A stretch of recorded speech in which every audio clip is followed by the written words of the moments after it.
അങ്ങനെയുള്ള മഠങ്ങൾ ഞാൻ കണ്ടിട്ടുണ്ട്.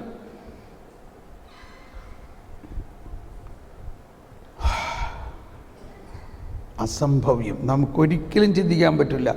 എന്തെങ്കിലും ഒരു തെറ്റ് ചെയ്തു, ഒരു വൈദികനാകട്ടെ, വളരെയധികം നമുക്ക് വേണ്ടി ശുശ്രൂഷ ചെയ്ത ഒരു വൈദികൻ, വളരെ നാൾ നമുക്ക് വേണ്ടി ശുശ്രൂഷ ചെയ്ത ഒരു കന്യാസ്ത്രീ ഒരു തെറ്റ് ചെയ്തു, ആ നിമിഷം ഈ പഴയ നന്മയെല്ലാം നമ്മളങ്ങ് മറക്കും. എല്ലാം മറന്നു. അവരെങ്ങനെയെങ്കിലും ഇവിടെ നിന്ന് പുറത്താക്കണം. അതാണ്. പിന്നെ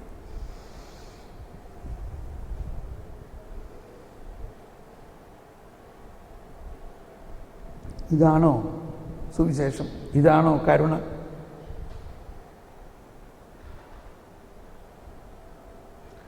ഒരിക്കലൊരു സഹോദരി പറയാണ്, അവർ കന്യാസ്ത്രീ ആകാൻ വേണ്ടി പോയതാ. അവർ വിചാരിച്ചു ഇപ്പോൾ ഉടുപ്പ് കിട്ടും. പക്ഷേ കുറച്ച് നാൾ കഴിഞ്ഞു പറഞ്ഞില്ല, നിനക്ക് വിളിയില്ല, നീ പോയിക്കോ എന്ന് പറഞ്ഞു. എന്നോട് ക്ഷമിക്കണം കേട്ടോ, അവരെന്നോട് പറഞ്ഞതാണ്. എനിക്കിപ്പോഴത് വിശ്വസിക്കാൻ പറ്റണില്ല.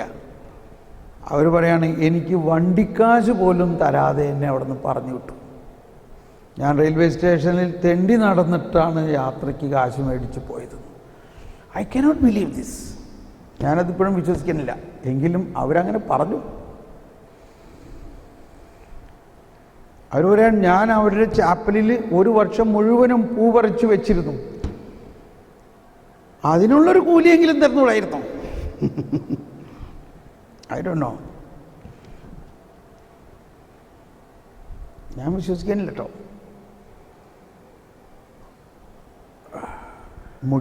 ചേട്ടനോട് പറയാണ്, അപ്പൻ ഇറങ്ങി വന്നു. രാവിലെ അപ്പൻ ഇളയ മോൻ്റെ അടുത്തേക്ക് ഇറങ്ങി വന്നു. വൈകുന്നേരമായപ്പോൾ അപ്പൻ മൂത്ത മോൻ്റെ അടുത്തേക്ക് ഇറങ്ങി വരികയാണ്. ഇവിടെയാണ് സുവിശേഷത്തിലെ ഏറ്റവും പ്രധാന ഒരു വിഷയം. അപ്പോൾ ഇവൻ പറഞ്ഞത് എന്താണെന്ന് നിങ്ങൾ ശ്രദ്ധിച്ചോ? ഇന്ന് വായിച്ചപ്പോൾ എന്താ അവിടെ പറഞ്ഞത്? അതൊന്ന് വായിക്കാമോ? ഏതാണ്ട് 29 15 ലൂക്ക 15:29. ഞാൻ ഇക്കാലം അത്രയും അവൻ പിതാവിനോട് പറഞ്ഞു, നോക്കൂ, എത്ര വർഷമായി ഞാൻ നിനക്ക് ദാസ്യവേല ചെയ്യുന്നു. കണ്ടോ? വെയിറ്റ് കണ്ടോ? അവൻ എന്താ പറഞ്ഞേ? എത്ര വർഷമായി ഞാൻ നിനക്ക് ദാസ്യവേല ചെയ്യുന്നു. ഒന്നെല്ലാവരും പറഞ്ഞേ, എത്ര വർഷമായി ഞാൻ നിനക്ക് ദാസ്യവേല ചെയ്യുന്നു. എന്ത് വേല ചെയ്യുന്നു? അതായത് ഒരു അടിമയെപ്പോലെ അവൻ വേല ചെയ്യുകയാണ്. പക്ഷെ അവൻ ആരാണ്? അവൻ മകനാണ് എന്നുള്ള ആ വിചാരമില്ല. അതാണ് ഫരിസേയ സ്വഭാവത്തിൻ്റെ അവസ്ഥ. അടുത്ത വാക്ക് പറയാണ്, നിന്റെ കൽപ്പനകളെല്ലാം ഞാൻ ഒരിക്കലും നിന്റെ കൽപ്പന ഞാൻ ലംഘിച്ചിട്ടില്ല. നിന്റെ കൽപ്പന ഞാൻ ലംഘിച്ചിട്ടില്ല. എന്നിട്ട് എന്ത് പ്രയോജനം ഉണ്ടായി? എങ്കിലും എന്റെ കൂട്ടുകാരോടൊപ്പം ആഹ്ലാദിക്കാൻ ഒരു ആട്ടിൻകുട്ടിയെ പോലും നീ എനിക്ക് തന്നില്ല. എന്നാൽ വേശ്യകളോട് കൂട്ടുചേർന്ന് നിന്റെ സ്വത്തെല്ലാം ദൂർത്തടിച്ച് നിന്റെ ഈ മകൻ കണ്ടോ, അത് മകനാണ്. തിരിച്ചു വന്നപ്പോൾ അവന് വേണ്ടി നീ കൊഴുത്ത കാളയെ കൊന്നിരിക്കുന്നു. ശ്രദ്ധിക്കണം, ഇവിടെ അവൻ ആരാണെന്ന് അവനിപ്പോഴും മനസ്സിലായിട്ടില്ല. അവൻ ആരാണെന്നാ പറയണേ? അവൻ ദാസ്യവേല ചെയ്യുകയും എന്നാ അപ്പൻ പറയണ കൽപ്പനകളെല്ലാം, ഇതൊക്കെ ഈശോ പരിസേരെ കുറിച്ചാണ് പറയണത്. അവർ കൽപ്പന പാലിക്കാൻ കണിശത കാണിക്കുന്നു. ആരാണ് ഈ കൽപ്പന പാലിക്കുന്നവർ? ഇപ്പം നമ്മുടെ ഇവിടെ മഠത്തിൽ തന്നെ ഒരാൾ വേലക്കാരൻ, ഒരു തോട്ടക്കാരൻ, അവനോട് അതിൻ്റെ റെസ്പോൺസിബിൾ ആയിട്ടുള്ള സിസ്റ്റർ പറയും, നാളെ നീ ആ വസ്തുള്ള ചെടികൾക്കെല്ലാം കട കെട്ടി ശരിയായിക്കോളണം. ഓക്കെ, വൈകുന്നേരം വരെ ഇത്രയൊക്കെ ചെയ്താലേ നിനക്ക് കാശ് കിട്ടുള്ളൂ. ആ സിസ്റ്ററെ ശരി അങ്ങനെ ചെയ്തോളാം എന്ന് പറഞ്ഞു. ഇപ്പം അവനോട് നമ്മൾ കൽപ്പിച്ചു, ആ കൽപ്പിച്ചത് അവൻ ചെയ്യണം, അവന് പ്രതിഫലം കിട്ടണം. പക്ഷേ ഇവിടുത്തെ വേറൊരു സിസ്റ്ററാണെങ്കിൽ അവരോടിങ്ങനെ കൽപ്പിക്കുമോ? സിസ്റ്ററാണെങ്കിൽ പറയും, സിസ്റ്ററെ വാ നമുക്ക് ഒരുമിച്ച് ഇത് ചെയ്യാട്ടോ, ഞാൻ ചെയ്യണത് കണ്ട് ഇത് ചെയ്യും. ഇപ്പോൾ വീട്ടിലാണെങ്കിൽ അപ്പൻ പറയും, ഒരു വേലക്കാരനോട് പറയുമ്പോഴത്തെ ആ അടയ്ക്കാരത്തിൻ്റെ കട കളിക്കണം, ആ തെങ്ങിൻ്റെ കട കളിക്കണം, അതൊക്കെ നീ ചെയ്തോളണം കേട്ടോ, എങ്കിൽ നിനക്ക് കൂലി കിട്ടും. ഓക്കെ, ചെയ്തോളാം. മകനാണെങ്കിൽ അപ്പൻ എന്ത് പറയും? മോനെ വാ, എൻ്റെ കൂടെ വാ, ഞാൻ ചെയ്യണത് കണ്ട് നീ ചെയ്യും, നമുക്ക് ഒരുമിച്ച് ഇത് ചെയ്യാം. അവിടെ കൽപ്പനയല്ല, സ്നേഹമാണ്. ഇവൻ പറയാണ്, ഞാൻ അങ്ങയുടെ കൽപ്പനയെല്ലാം പാലിച്ചു. അപ്പോൾ അവൻ ആരാ? അവനൊരു അടിമയേ ആയിട്ടുള്ളൂ. അതാണ് നഷ്ടപ്പെട്ട അവസ്ഥ. വീടിൻ്റെ ഉള്ളിലാണെങ്കിലും മകനാണെന്നുള്ള അറിവ് അവനില്ല. അതാണ് ഫരിസേയ സ്വഭാവത്തിൻ്റെ വലിയ ഇത്. അതാണ് ഈശോ ഫരിസേയരുടെ മുമ്പിൽ വെച്ചുകൊണ്ടാണ് ആ തളർവാദ രോഗിയോട് പറഞ്ഞത്, മകനേ എന്ന്.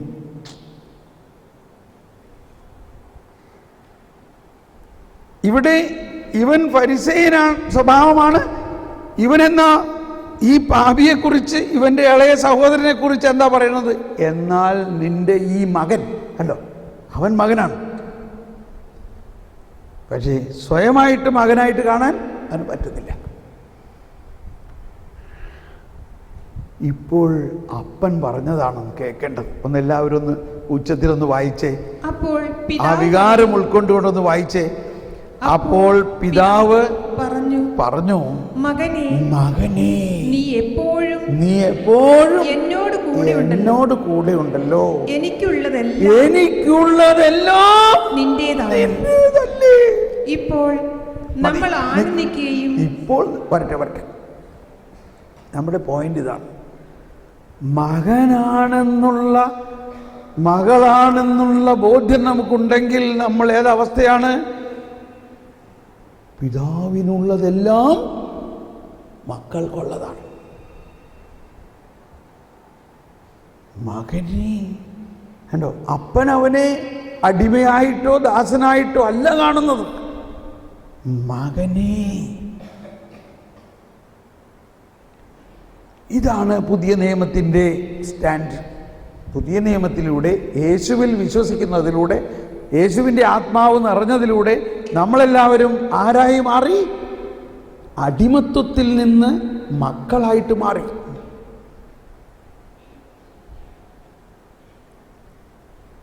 മക്കളായ നമുക്ക് അവകാശമുണ്ട്. പിതാവിനുള്ളതെല്ലാം നമുക്കുള്ളതാണ്. അതാണ് പിതാവ് പറഞ്ഞത്, മകനെ. അല്ലെങ്കിൽ ഞാൻ പറഞ്ഞു, എനിക്ക് വേണ്ടി ഒരു ആട്ടുകുട്ടിനെ അപ്പം വെട്ടില്ല. കണ്ടോ, എന്തൊരു അജ്ഞതയാണ്. അതാണ് പൗലോസ് പറയുന്നത്, ദൈവനീതിയെക്കുറിച്ച് അവർ അജ്ഞരാണ്. ദൈവനീതി മനസ്സിലാകുകയാണെങ്കിൽ എന്താ ദൈവനീതി? ഞാൻ ദൈവത്തിൻ്റെ ഭവനത്തിലെ അംഗമാണ്, ദൈവമകളാണ്, മകനാണ്. എൻ്റെ അപ്പച്ചൻ്റെ വാത്സല്യം മുഴുവൻ എനിക്കുണ്ട്. എൻ്റെ അപ്പച്ചനുള്ളതെല്ലാം എനിക്കുള്ളതാണ്. അതാണ് ദൈവനീതി. ആ അപ്പച്ചൻ നമ്മളെ വിധിക്കാനോ ശിക്ഷിക്കാനോ ഒരിക്കലും പറ്റില്ല. കാരണം അത്രയ്ക്ക് വാത്സല്യമാണ് അപ്പച്ചൻ. എത്ര വലിയ തെറ്റ് ചെയ്ത് വന്ന ആ മകനോട് കണ്ടു. അവൻ വലിയൊരു ലിസ്റ്റൊക്കെ ഉണ്ടാക്കിയിട്ടാണ് വന്നത് പാപത്തിൻ്റെ. ഞാൻ അപ്പച്ചനോട് പറയും, എന്നെ ഇനി അങ്ങയുടെ മകനായിട്ട് കണക്കാക്കണ്ട, ഇനി വേലക്കാരനാക്കി കണക്കാക്കിയ മതി എന്നൊക്കെ പറഞ്ഞു വന്നതാ. ഇത് സാധിക്കുമോ? ഏതെങ്കിലും ഒരു അപ്പന് ഒരു മകനെ വേലക്കാരനായിട്ട് കാണാൻ പറ്റുമോ? ഒരു അമ്മയ്ക്ക് ഒരു മകനെ വേലക്കാരനായിട്ട് കാണാൻ പറ്റുമോ? ഇമ്പോസിബിൾ. അപ്പൻ ആ ലിസ്റ്റൊക്കെ മാറ്റിയിട്ട് അവനെ കെട്ടിപ്പിടിച്ചു. നിങ്ങൾ ലൈബ്രറിയിലോ എവിടെയെങ്കിലും, അല്ലെങ്കിൽ ഞാൻ പിന്നെ കാണിച്ചു തരാം, ഒരു ചിത്രമുണ്ട്. ഈ ഒരു ആർട്ടിസ്റ്റ് എന്താ ആർട്ടിസ്റ്റിൻ്റെ പേര്? മറന്നുപോയി. ഇല്ലല്ല. Okay okay. ആ മുടിയനായ പുത്രൻ മടങ്ങി വരുമ്പോൾ ഇങ്ങനെ അപ്പൻ മടിയിലിങ്ങനെ രണ്ട് കൈ കൊണ്ട് ആലിംഗനം ചെയ്യുന്ന ഒരു പിക്ചർ കണ്ടിട്ടുണ്ടാവും. വളരെ പോപ്പുലർ പിക്ചറാണ്. Artist Rembrandt artist Rembrandt. നിങ്ങളുടെ ലൈബ്രറിയിലൊക്കെ ഉണ്ടാവും, എവിടെയെങ്കിലും ഉണ്ടാവും ഒരു പുസ്തകത്തിൽ. ഹോളി പിക്ചർ ഇങ്ങനെ കെട്ടിപ്പിടിക്കുന്നൊരു രംഗം. അത് സൂക്ഷിച്ച് നോക്കണം. ആ ചിത്രത്തിൽ സൂക്ഷിച്ച് നോക്കുമ്പോൾ ആർട്ടിസ്റ്റ് റെംബ്രാൻഡ് ഫേമസ് ആയിട്ടുള്ള അദ്ദേഹം ഈ രണ്ട് കരങ്ങളെയും വരച്ചിരിക്കുന്നതിൽ ഒരു വ്യത്യാസമുണ്ട്. ഇടത് കരം കരുത്തുള്ള സ്റ്റെഡ് ഫാസ്റ്റ് ലവ്, പിതാവിൻ്റെ കരമായിട്ടും വലത് കരം സൂക്ഷിച്ച് നോക്കിയാൽ മനസ്സിലാവും ഒരമ്മയുടെ കരമായിട്ടാണ് കാണുന്നത്. നീണ്ട് വളകളെല്ലാം ഇട്ട് വളരെ വാത്സല്യത്തോടെ ഈ മകനെ വാരിപ്പുണരുന്ന ഒരു രണ്ട് കരങ്ങൾ.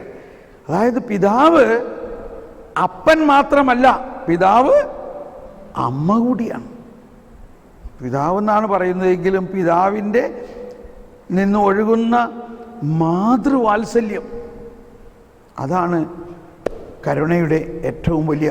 അപ്പം അതിനാണ് ഇപ്പോൾ പറഞ്ഞു വന്നപ്പോൾ പറയാണ്, നമ്മൾ ഈ കരുണയെക്കുറിച്ച് മലയാളത്തിൽ അതിന് വേറൊരു അർത്ഥം പറയാൻ പറ്റില്ല. എന്താ കരുണ എന്നുള്ളതിന് അർത്ഥം എന്താ?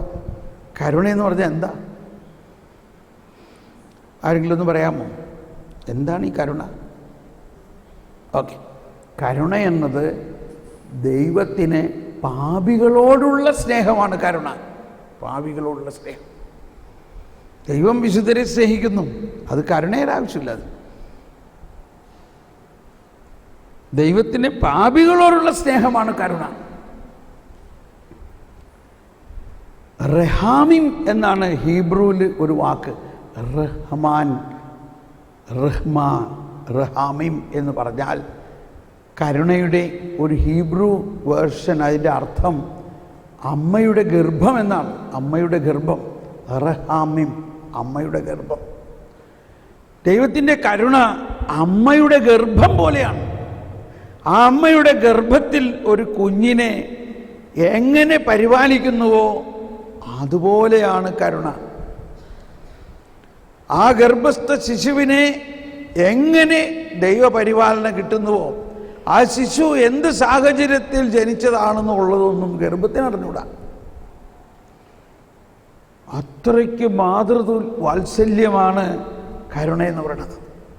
ഓക്കെ, അപ്പോൾ ഇതാണ്, ഇതിനൊപ്പോസിഷനായിട്ടാണ് ആ മൂത്ത മകൻ പറയണത്, ഞാൻ ഇക്കാലം അത്രയും അങ്ങേക്ക് ദാസ്യവേല ചെയ്തു, ഞാനെല്ലാം ചെയ്യുന്നുണ്ട്, ഞാൻ കൽപ്പനയൊക്കെ പാലിക്കുന്നുണ്ട്. അങ്ങനെയുള്ളവരെ ഭയങ്കര പ്രീതിയായിരിക്കും മഠങ്ങളിലൊക്കെ. പറയണതെല്ലാം ഞാൻ അനുസരിച്ച് കഴിഞ്ഞാൽ പിന്നെ സുപ്പീരിയറിൻ്റെ പ്രീതി കിട്ടിയില്ലേ? അങ്ങനെ നമ്മൾ പറയണതെല്ലാം അനുസരിക്കണ ഒരു സമൂഹം. Just we do according to the law. അതല്ല റിലീജിയസ് ലൈഫ് എന്ന് പറയുന്നത്. ദൈവത്തിൻ്റെ കരുണ, ദൈവത്തിൻ്റെ വാത്സല്യം നമ്മുടെ ഹൃദയത്തിൽ തുടിക്കുന്ന ഒരു അനുഭവം ഉണ്ടാകണം. ഞാൻ വിമർശിക്കണതായിട്ട് തോന്നുന്നുണ്ടോ? എന്നോട് ക്ഷമിക്കണം. ഞാനിത് ഡയല്യൂട്ടാക്കാൻ നോക്കിയിട്ട് പറ്റണില്ല. ഇപ്പോൾ നമ്മൾ പറഞ്ഞു വന്നത് റോമർ 10:4 നിന്നാണ് പറഞ്ഞു വന്നത്. എല്ലാവരും ഒന്ന് എഴുന്നേറ്റ് നിന്നൊന്ന് കരമുയർത്തി ഒന്ന് സ്തുതിച്ചേ. ഇത്രയും നേരം ഇരുന്നപ്പോൾ ഭയങ്കര പ്രയാസം തോന്നുന്നുണ്ടാവും. ഈ വൈകുന്നേരം സമയത്താണ് ഈ ടോക്ക് എളുപ്പം മനസ്സിലാകാൻ പറ്റുന്ന സമയം. ഒന്ന് കരങ്ങൾ ഉയർത്തി ഒന്ന് സ്തുതിച്ചേ. യേശുവേ സ്തോത്രം, യേശുവേ നന്ദി, ഹല്ലേലൂയ ഹല്ലേലൂയ. ഓ യേശുവേ നന്ദി, യേശുവേ നന്ദി, പരിശുദ്ധാത്മാവേ നന്ദി. യേശുവേ സ്തോത്രം. ദൈവമേ, അങ്ങയുടെ കരുണയും കൃപയും ഞങ്ങളിലേക്ക് ഒഴുകണമേ. അങ്ങയുടെ കരുണയും കൃപയും ഞങ്ങളിലേക്ക് ഒഴുകണമേ. അങ്ങയുടെ ജ്ഞാനം ഞങ്ങൾക്ക് നൽകണമേ. ജ്ഞാനം നൽകണമേ, ജ്ഞാനം നൽകണമേ, ജ്ഞാനം നൽകണമേ. ദൈവനീതിയെക്കുറിച്ച് ഞങ്ങൾക്ക് ജ്ഞാനം നൽകണമേ. Praise the Lord. നമുക്കിരിക്കാം.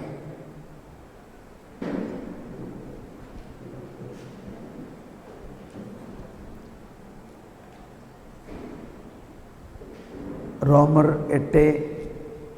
10:3 പറയുന്നത് എന്താ? അവർക്ക് ദൈവത്തിന്റെ നീതിയെക്കുറിച്ച് അവർ അജ്ഞരാകൊണ്ട് തങ്ങളുടെ തന്നെ നീതി സ്ഥാപിക്കാൻ വ്യഗ്രത കാണിക്കുന്നത് കൊണ്ട് ദൈവനീതിക്ക് അവർ കീഴ്വഴങ്ങിയില്ല. ഇത് വലിയൊരു സബ്ജക്റ്റാണ്. എളുപ്പം മനസ്സിലാവില്ല. ഈ ഒരു വചനത്തിൽ നിന്നാണ് എനിക്ക് തോന്നിയത്, ഞാൻ ജ്ഞാനത്തിന് വേണ്ടി പ്രാർത്ഥിച്ചാൽ മാത്രമേ ഈ ദൈവനീതിയെ മനസ്സിലാക്കാൻ പറ്റുള്ളൂ. അവർ ദൈവനീതിയെക്കുറിച്ച് അജ്ഞരാണ്. ദൈവനീതിയെക്കുറിച്ച് അജ്ഞരാണ്.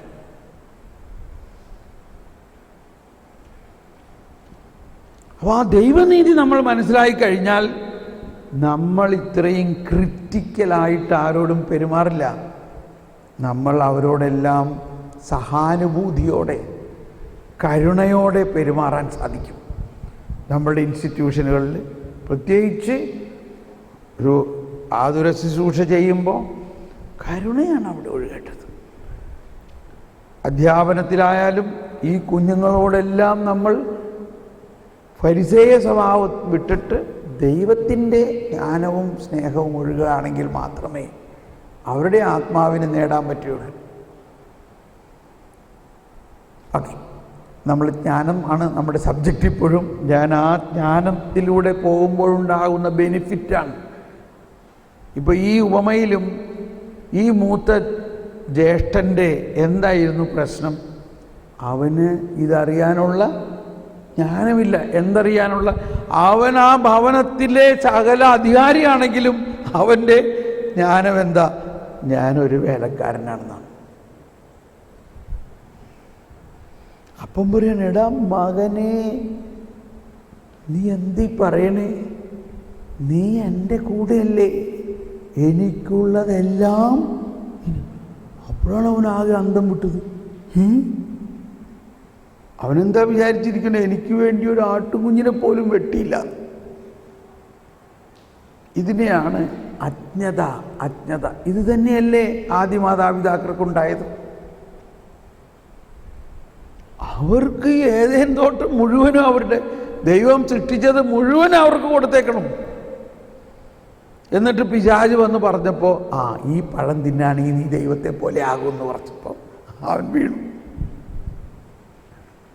ഓക്കെ, നമ്മൾ ഈ ജ്ഞാനത്തിൻ്റെ തീർത്ഥാടനത്തിൽ വീണ്ടും നീങ്ങുകയാണ്. നമുക്കൊരു നിമിഷം ഒന്നും കൂടി പ്രാർത്ഥിക്കാം. ദൈവമേ ജ്ഞാനം നൽകണമേ. ഡയറക്റ്റ് പ്രാർത്ഥിക്കാം. ദൈവമേ ജ്ഞാനം നൽകണമേ. പരിശുദ്ധാത്മാവേ ജ്ഞാനം നൽകണമേ. എൻ്റെ ഉൾക്കണ്ണുകൾ പ്രകാശിപ്പിക്കണമേ. എന്നിൽ വസിക്കുന്ന പരിശുദ്ധാത്മാവേ, ജ്ഞാനസ്നാനത്തിലൂടെ എനിക്ക് ലഭിച്ചിരിക്കുന്ന ജ്ഞാനം എന്നിൽ തുറക്കണമേ. എന്നിൽ വസിക്കുന്ന പരിശുദ്ധാത്മാവേ, എന്നിൽ ദൈവിക ജ്ഞാനം തുറക്കണമേ. Praise the Lord.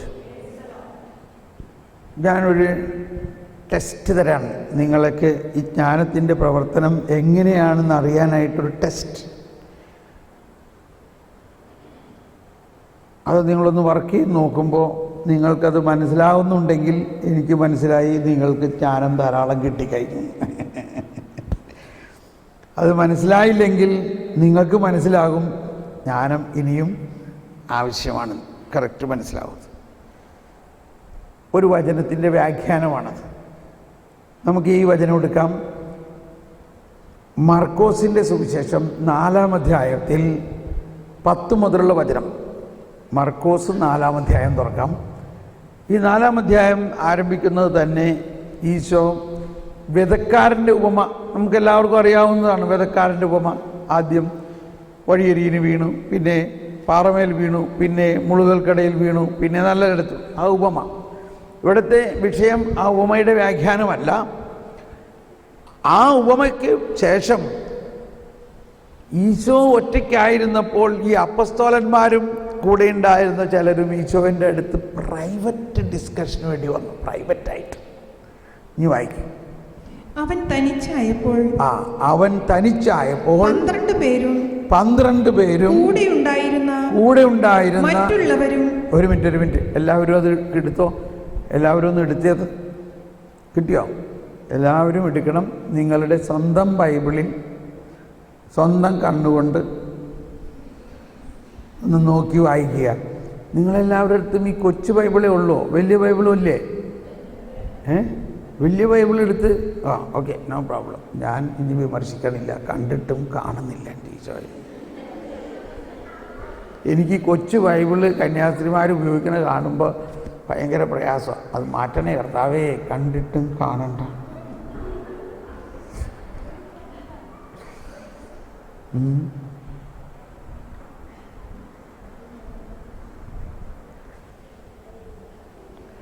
ഓക്കെ, ഒന്നെല്ലാവരും ഉച്ചത്തിൽ വായിച്ച്. അത് അവൻ തനിച്ചായപ്പോൾ 12 പേരും കൂടെ ഉണ്ടായിരുന്ന മറ്റുള്ളവരും ഉപമകളെക്കുറിച്ച് അവനോട് ചോദിച്ചു. അവൻ പറഞ്ഞു ദൈവരാജ്യത്തിന്റെ രഹസ്യം നിങ്ങൾക്കാണ് നൽകപ്പെട്ടിരിക്കുന്നത്. പുറത്തുള്ളവർക്കാകട്ടെ എല്ലാം ഉപമകളിലൂടെ മാത്രം. അവർ കണ്ടിട്ടും കാണാതിരിക്കുന്നതിനും കേട്ടിട്ടും ഗ്രഹിക്കാതിരിക്കുന്നതിനും അങ്ങനെ അവർ മനസ്സ് തിരിഞ്ഞ് മോചനം പ്രാപിക്കാതിരിക്കുന്നതിനും വേണ്ടി. അത് അവസാനത്തെ ഭാഗം വായിച്ചേ. എന്തിനാണ് അവൻ ഉപമകളെക്കുറിച്ച് പറഞ്ഞത്? അവർ കണ്ടിട്ടും കാണാതിരിക്കുന്നതിനും. എല്ലാവരും ഒരിക്കൽ കൂടി ശബ്ദമുയർത്തി നോക്കി വായിച്ചേ. അവർ കണ്ടിട്ടും കാണാതിരിക്കുന്നതിനും കേട്ടിട്ടും ഗ്രഹിക്കാതിരിക്കുന്നതിനും അങ്ങനെ അവർ മനസ്സ് തിരിഞ്ഞ് മോചനം പ്രാപിക്കാതിരിക്കുന്നതിനും വേണ്ടിയാണ്. അത് പെട്ടെന്ന് തോന്നുന്നത് എന്തോ ഒരു പ്രിന്റിങ് മിസ്റ്റേക്ക് ഉള്ളമായി തോന്നുന്നുണ്ട് ഇല്ലേ? അവിടെ എന്തോ ഒരു പ്രിന്റിങ് മിസ്റ്റേക്കുമായി തോന്നുന്നുണ്ട് ഇല്ലേ? പ്രിന്റിങ് മിസ്റ്റേക്ക് അല്ല. ഇത് യേശയ്യായിൽ വരെ മുതൽ പറഞ്ഞിട്ടുള്ളതാണ്. ഈശോ യേശയ്യായിൽ പ്രവചിച്ചിട്ടുണ്ട്, അവൻ ഉപമകളിലൂടെ സംസാരിക്കും. അത് തന്നെ ഇവിടെ ഈശോ പറയാണ്. അത് ഉപമകളിലൂടെ സംസാരിക്കുന്നത് അവർ കണ്ടിട്ടും കാണാതിരിക്കുന്നതിനും കേട്ടിട്ടും ഗ്രഹിക്കാതിരിക്കുന്നതിനും. എന്തൊരു പാരഡോക്സാണ് നോക്കിയേ ഇല്ലേ? അങ്ങനെ അവർ മനസ്സ് തിരിഞ്ഞ് മോചനം പ്രാപിക്കാതിരിക്കുന്നതിനും വേണ്ടിയാണ്.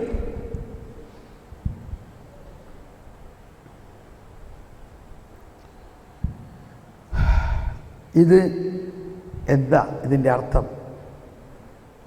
ആർക്കെങ്കിലും ഒന്ന് പറയാൻ പറ്റുമോ?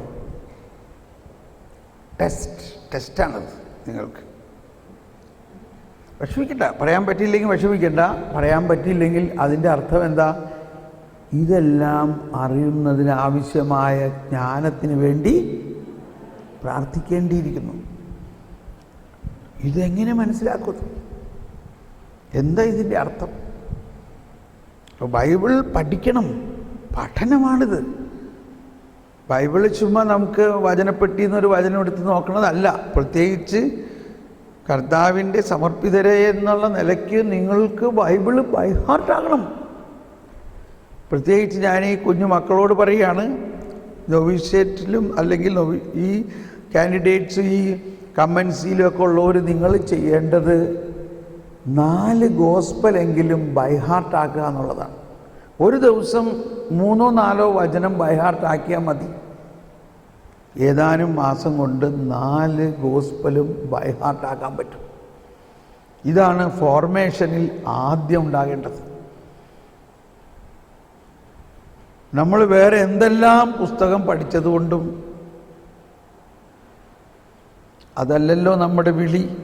നമ്മുടെ വിളി എന്താ? കർത്താവീശോ മിശിഹായെക്കുറിച്ചുള്ള ജ്ഞാനം.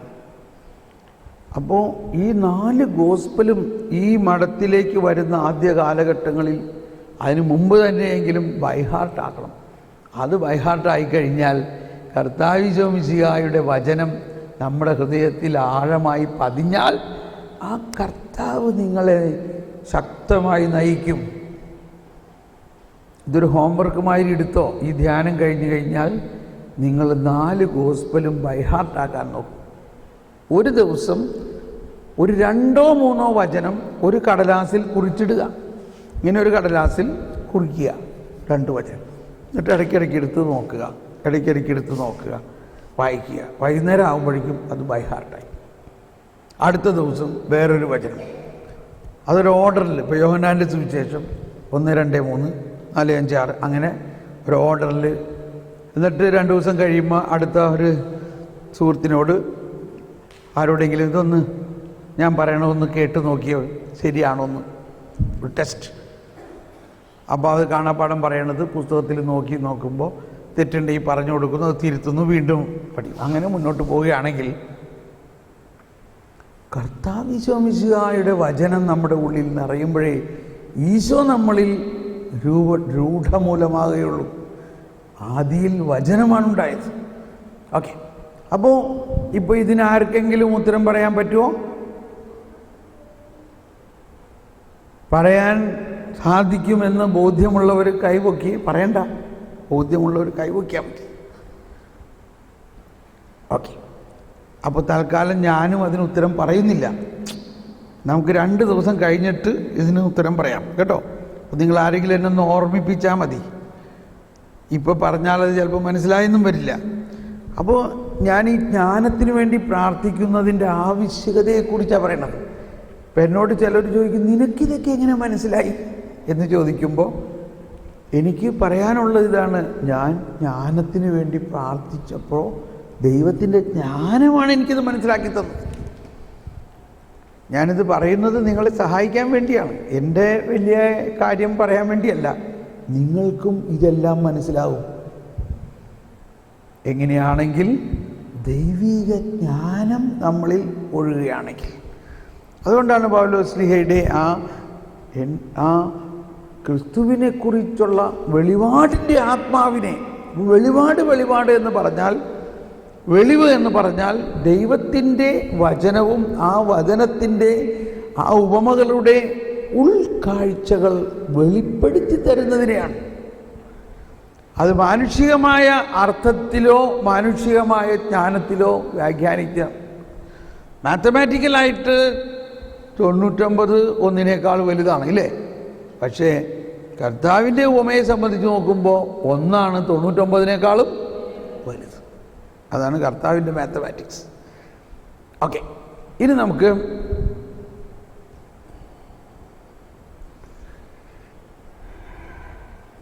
ജ്ഞാനത്തിൻ്റെ പുസ്തകത്തിലേക്ക് പോകാം. ജ്ഞാനത്തിൻ്റെ പുസ്തകം 6-ാം അധ്യായത്തിൽ 14-ാമത്തെ വചനമാണ് എൻ്റെ ജീവിതത്തിലെ വളരെയധികം വലിയ ഒരു കാര്യം സംഭവിപ്പിച്ചത്. ജ്ഞാനം 6-ാം അധ്യായം 14-ാമത്തെ വചനം വായിക്കാം. പ്രഭാതത്തിൽ ഉണർന്ന് അവളെ തേടുന്നവൻ പ്രയാസം കൂടാതെ അവളെ കണ്ടുമുട്ടും. അവൾ വാതിക്കൽ തന്നെ കാത്തുനിൽപ്പുണ്ട്. അവളിൽ ചിന്തയുറപ്പിക്കുന്നതാണ് വിവേകത്തിന്റെ പൂർണ്ണത. അവളുടെ കാര്യത്തിൽ ജാഗരൂകതയുള്ളവൻ ദുഃഖവിമുക്തനാകും. മതി, നിർത്തുക. ഒന്നെല്ലാവരും ഒന്ന് ഏറ്റു പറഞ്ഞ ആ വചനം 6:14. നിങ്ങൾ ബൈബിൾ തുറന്നിട്ടില്ലല്ലോ ഇപ്പോഴും? പെട്ടെന്ന് തുറക്ക്. 6-ാം അധ്യായം ജ്ഞാനം 6. ഈ ബൈബിളിൽ തന്നെയുള്ളൊരു പുസ്തകമാണ് കേട്ടോ ജ്ഞാനം. ഒരിക്കലൊരു ധ്യാനം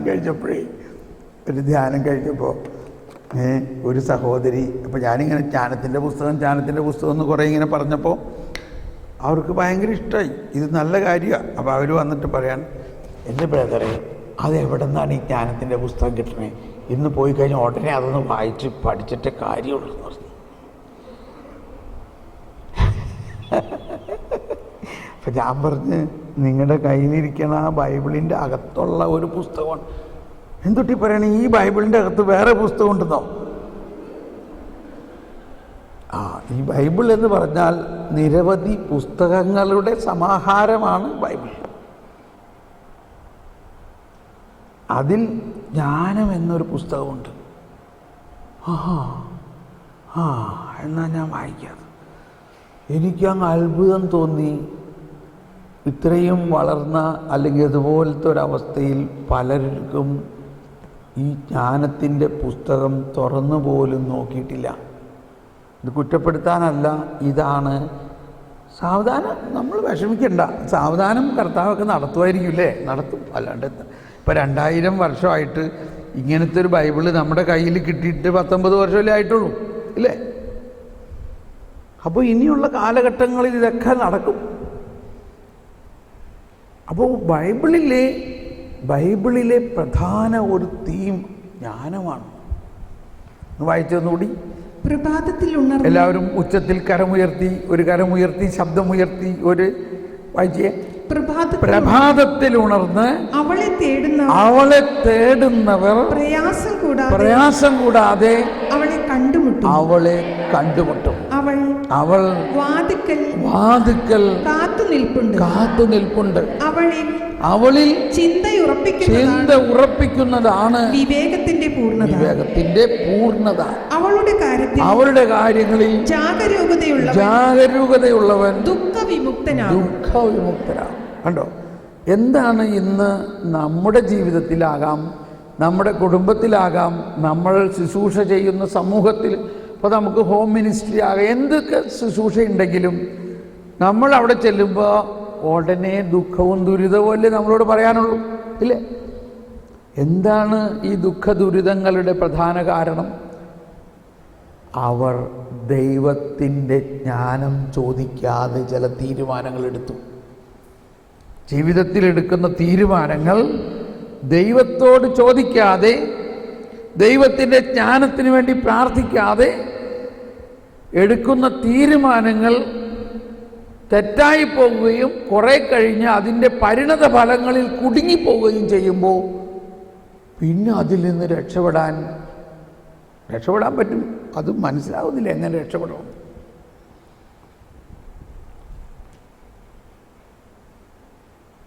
നിങ്ങൾക്കെല്ലാവർക്കും വീടുള്ളതാണ്, ഇല്ലേ?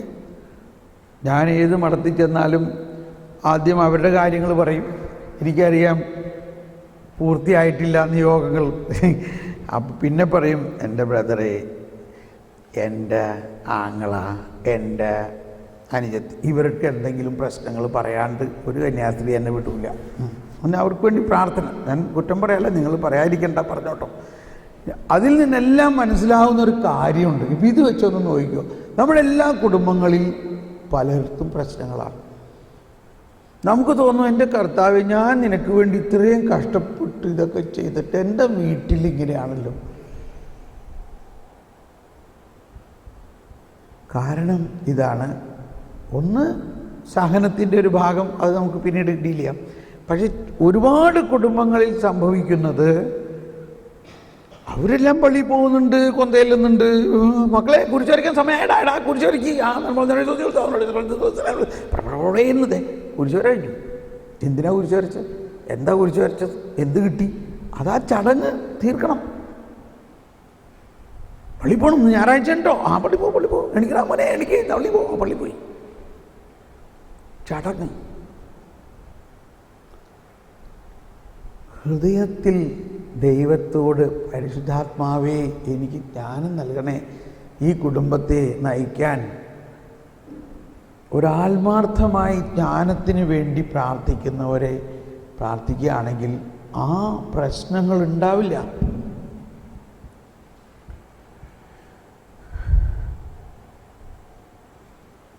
നമ്മൾ ഈ മേഖലയിലാണ് മറ്റുള്ള കുടുംബങ്ങളെ നയിക്കേണ്ടത്, കുഞ്ഞുങ്ങളെ നയിക്കേണ്ടത്, വീടുകളെ നയിക്കേണ്ടത്.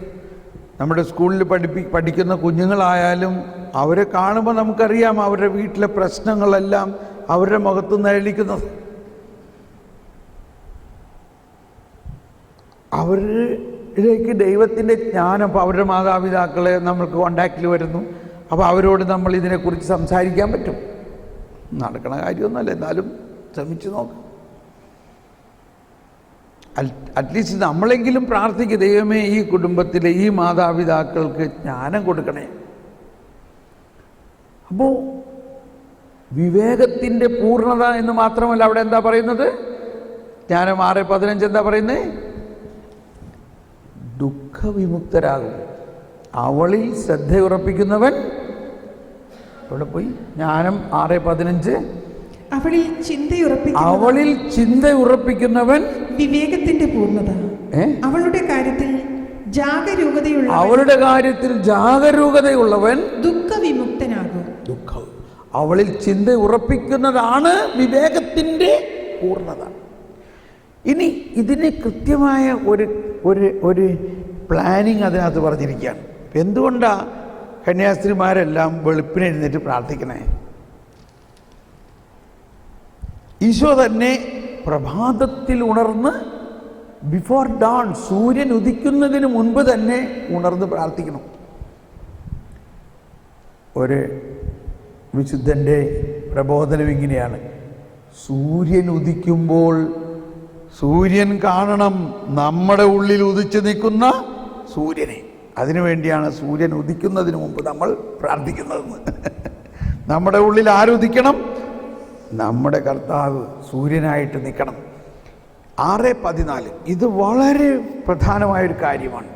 എന്താണ് അവിടെ പറയുന്നത്? പ്രഭാതത്തിൽ ഉണർന്ന് അവളെ തേടുന്നവർക്ക്